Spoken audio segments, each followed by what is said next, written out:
Good evening, ladies and gentlemen, and welcome to another edition of Seekers of the Supernatural. I'm your moderator, Tony Sparrow, tonight along with Ed Warren and Lorraine Warren, your hosts. Tonight, we're going to speak about a show that I'll bet you everybody in the audience, bar none, knows about. It's a show about a place in Long Island, Amityville, Long Island. Probably the most famous case ever investigated by Ed and Lorraine Warren. And you know, to this day, we have people come up to Ed, to Lorraine, and ask them if Amityville was a hoax. They'll come up and say things like, I knew someone who was in that house. That was a hoax. There's no such thing as ghosts at Amityville. I got to tell you, I know it was not a hoax. Ed Warren will tell you, Lorraine will tell you, that that house was one of the most haunted locations in all of America back in 1974-75. So, with that, I think we'll start the program by asking Ed and Lorraine how they started out with Amityville, how they got involved. So, Ed, can you please tell us how you got involved the first instance? Yeah. Well, of course, we were called by Marvin Scott, who was the anchorman for Channel 5 at the time. But we had met Marvin about a year earlier at a haunted church in New Jersey. Mm-hmm. And he was impressed by our investigation, and we had not heard about the killings in Amityville because Lorraine and I were out of the country at the time. And when he asked us to go there because 6 members of a family were murdered, and then a little over a year later, another family moved in. And this family fled the house after 28 days. Well, of course, this interested both of us. So we went to the Amityville home. We met Marvin Scott with a camera crew. And we were supposed to meet George Lutz, who was going to let us in the house. But George wasn't there. And he made a phone call. And George Lutz said, the closest I'll come to that house is 4 blocks away. I'll give you the keys at a pizza parlor nearby. Well, we went there. We met George. He gave us the keys. And I'll never forget it. He was sitting as close to me as you are. And I said, remember now, this is the first time I've ever seen the guy. Mr. Lutz, what happened to you in that house? Because I really didn't know what happened. And he just looked at me and he said, you know, just like that. I said, no, I don't know. And I said, what happened to you in the house that you were so frightened that your family and yourself fled out of there? Mm-hmm. You know. That's all now I was he getting a kept little saying. sick of this. I said, I don't know. I'm not a clairvoyant. I'm not a medium. I'm an investigator. And I thought to myself, this guy doesn't even want to talk about it. Is he that scared of it? Well, I found out that he was afraid to talk about it. Mm-hmm. He didn't want to give a recognition. Right. Well, we took the keys. We went to the house. Now, as I just said, I'm not a clairvoyant. I'm not a sensitive. But when I opened up that door and walked in that house, it reeked of death. Not just because of the 6 people who were murdered, the DeFeos, mother, father, 2 sisters, and 2 brothers. And this all occurred on November 13th, 1974, at 3:15 in the morning. Every member of the family was found shot to death, all lying on their stomach, Tony. Now, we'll get into that during the program, but that in itself was unnatural. The police had felt they were drugged. They were not drugged, and they found that out during the autopsy. Mm-hmm. We walked into that house, and it's my custom, Tony, to go down into the cellar, the lowest part of the house. These are usually the darkest areas. This is where evil thrives. This is where it survives. It hates God's light. It hates the sunlight. It hates any kind of light. So while Lorraine was walking up the stairs with the camera crew, I went down into the cellar. It was a huge place. We'll show pictures of it later. And as is my custom as a religious demonologist, I took out a crucifix, I held it up, and I commanded in the name of Jesus Christ and the blood of Christ what was there to reveal itself. It wasted no time. I never had such a quick reaction, Tony. I felt as though I was underneath a waterfall. That's how terrific the pressure was on my head and shoulders, forcing me down to the floor. Then I felt what I can only describe as hundreds of pinpoints of electricity hitting my body. And as though somebody had taken a hot towel and dropped it over my face, I couldn't breathe. I knew what was happening immediately. I felt it before, but not to that extent. Mm-hmm. I immediately went into what we call religious resistance, which means that I again commanded in the name of Jesus Christ, the blood of Christ, what was there, to leave and go back to where it came from. Immediately it lifted off. I went up the stairs to where Lorraine and the camera crew were, and she'll tell you what she felt there. Well, now I had no way of knowing, Tony, since I was they asked me to go up onto the next floor. Mm-hmm. I had just left walking all around on the first floor. And it's in that one room, that wet bar room, the room that you see on the very front of the house, that I stood and could see all of these bodies all lined up. Mm-hmm. Clear visually. Clear visually, I could see that. That's where the DeFeos were prior to being taken out, you know, to the morgue. And that was horribly disturbing.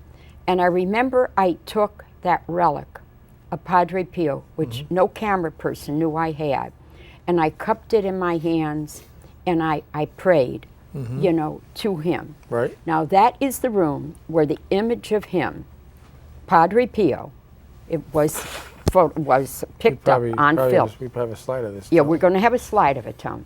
Now at this point, I'm still on camera, so I'm not looking. I just think Ed is with me, that he is somehow behind the cameras and that he is there. And I start to go up the stairs. Mm-hmm. Never did I know that he went downstairs. I did not know that.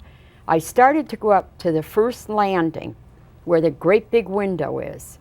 And as I did, it felt as if I was standing right under onrushing water.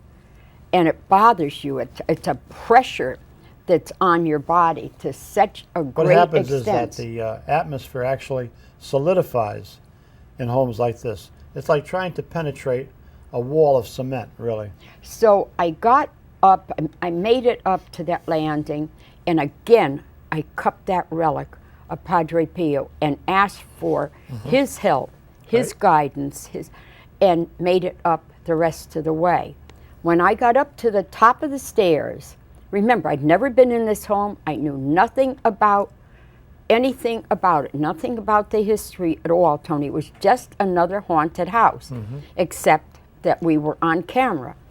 I went to the left and went in this room. That was the sewing room. Right. And in that room, I looked at Marvin Scott, and he told me just a year ago that he will never forget what I said to him, and that is, I hope this is as close to hell as I'll ever get. Wow.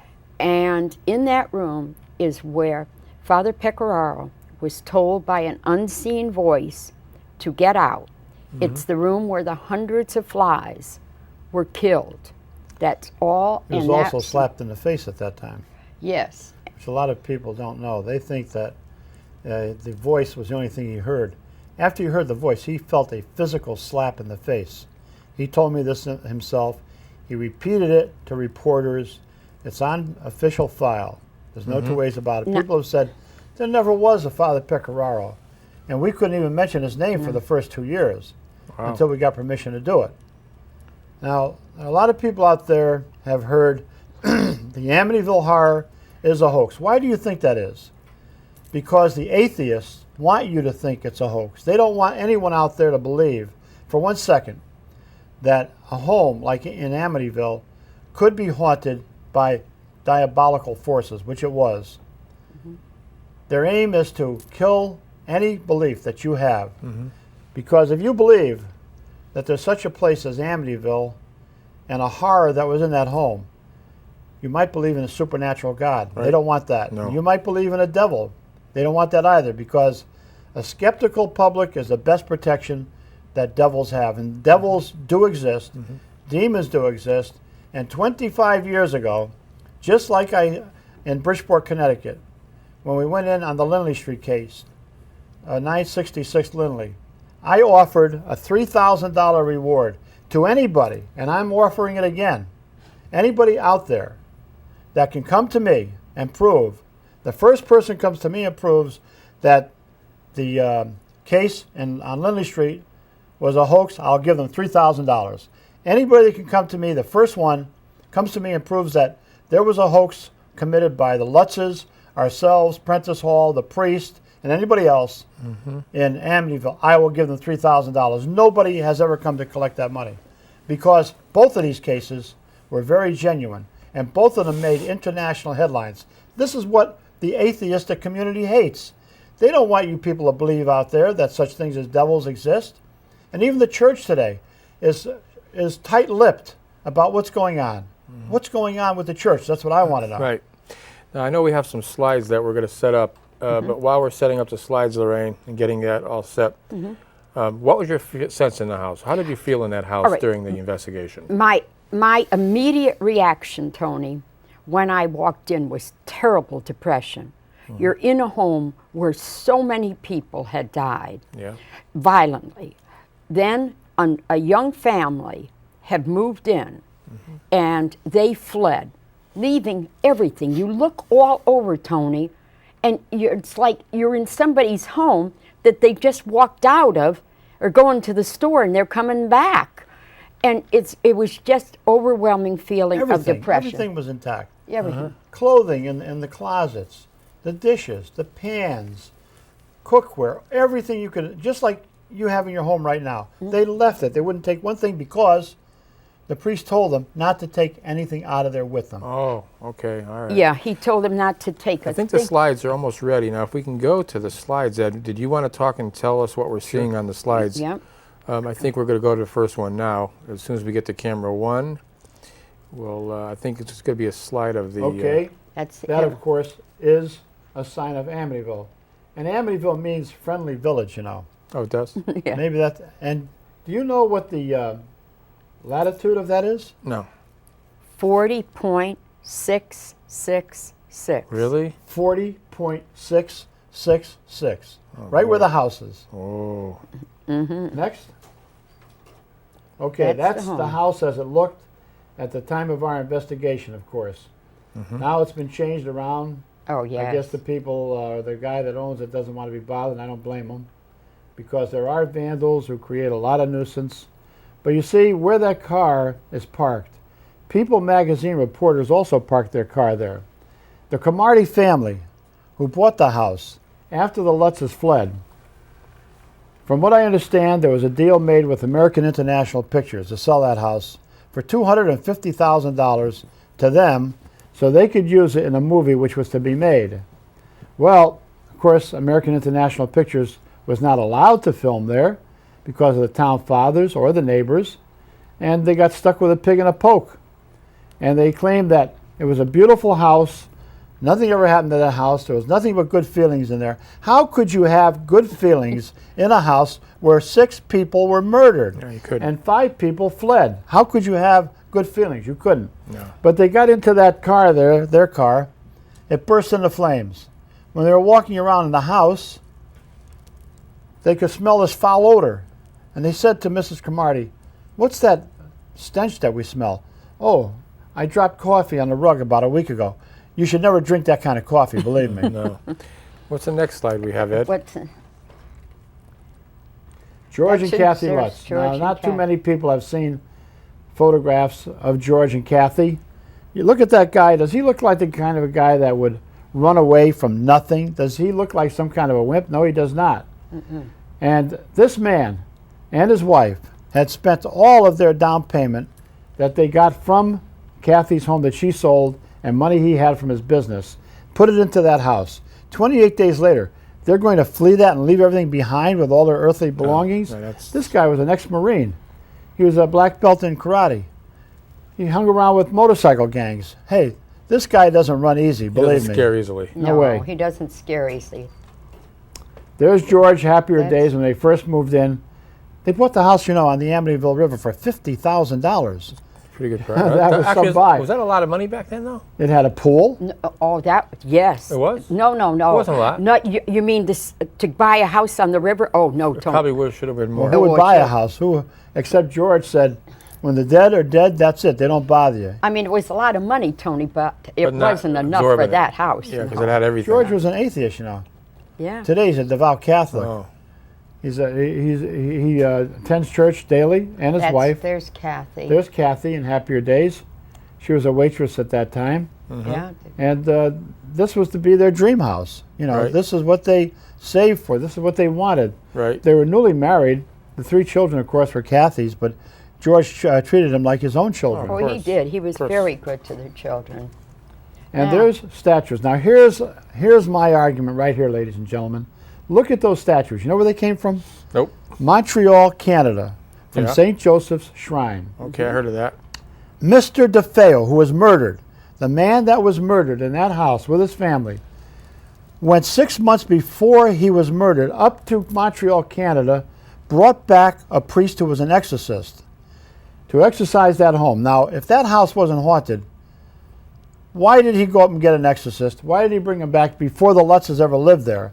Because that house was haunted. Yep. And those statues were specially made for him to surround his house with. And people said, what's this with Mr. DeFeo? He's not a religious person.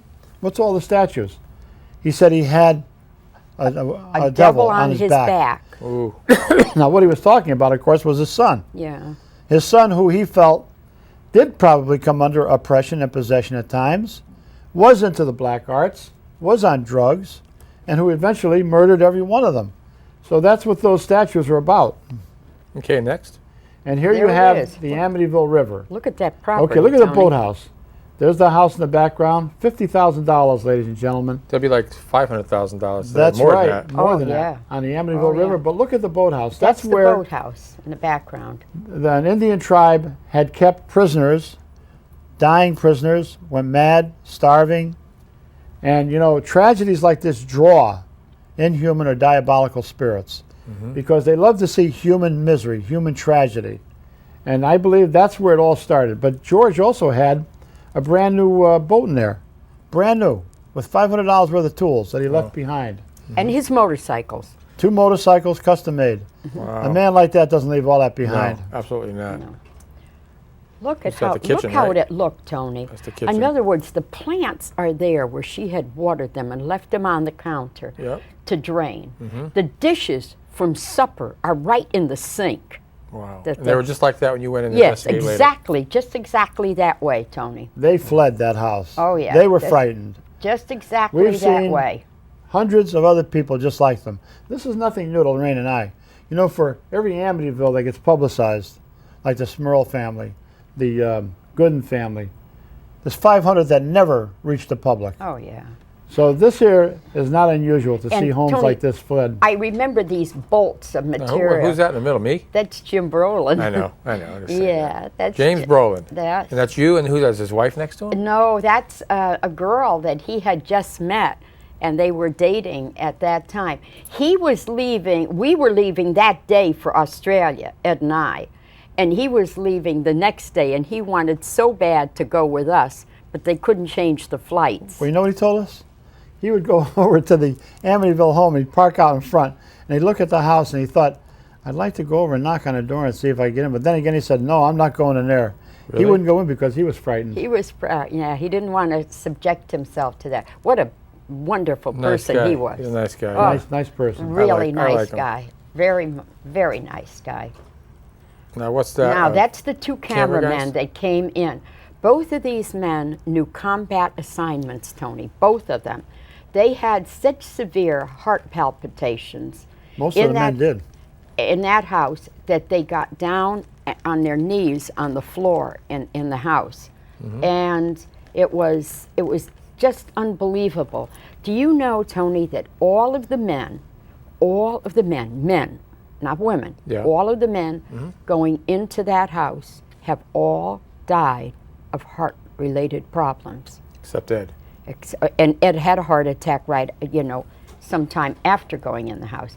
Now these, Well, no, not all of the men, Lorraine. yes, they did. Kaplan's still alive, isn't he? The one Kaplan No. died. What was his name? Marvin Not Scott. Kaplan. Marvin Scott, Scott's still yeah, alive. Marvin Scott is still alive, but the principal people involved in the But most of them are investigation, dead. yes, most Okay. of them are dead of a heart attack because it's the media that did that check for us. That's Marvin Scott right there, That's isn't it? Marvin In front? Scott right there.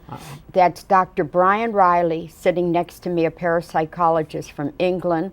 That's his wife, Alberta, that you can see just behind Marvin. That's during the period of time of the communication in that house. That was a horribly dangerous home. Now, this is Dr. Carlos Osis, president of the American Society for Psychic Research. Dr. Alex Tanis, they're talking to Ed and I. In the background are people from Duke University. These are the people that we brought in. We are the investigators of the Amityville horror. That handful of people, Tony.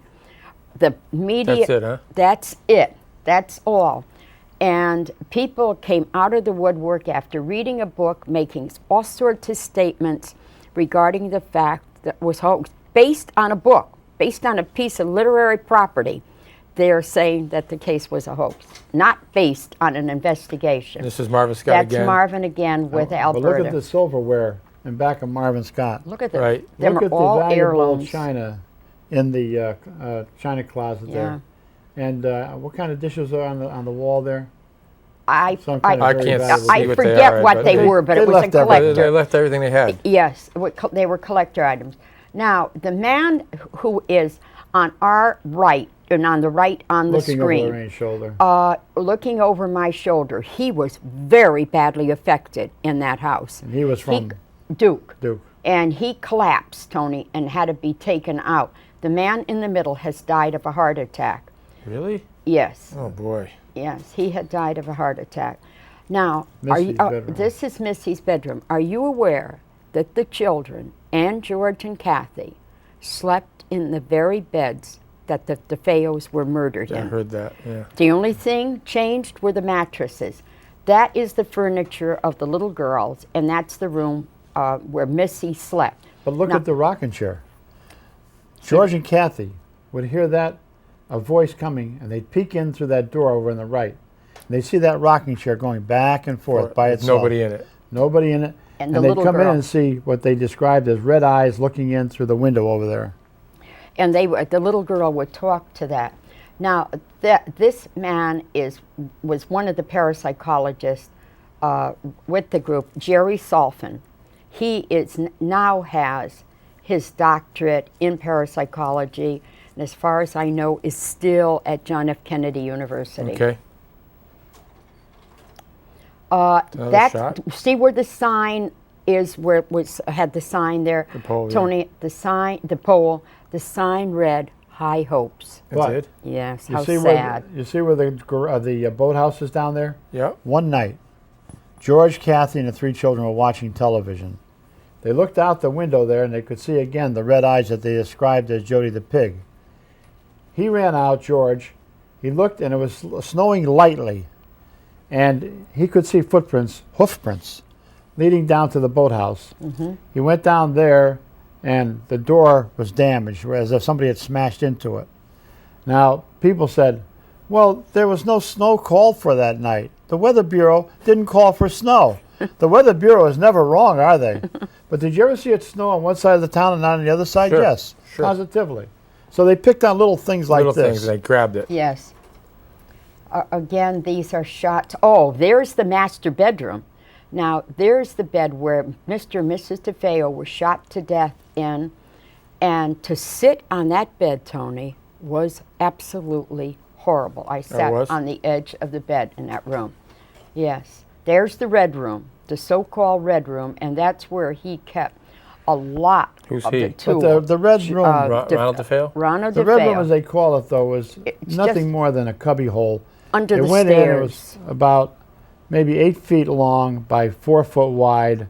But this is where he kept a lot of the things that he used in black his magic. craft. Yes, that's where he kept them.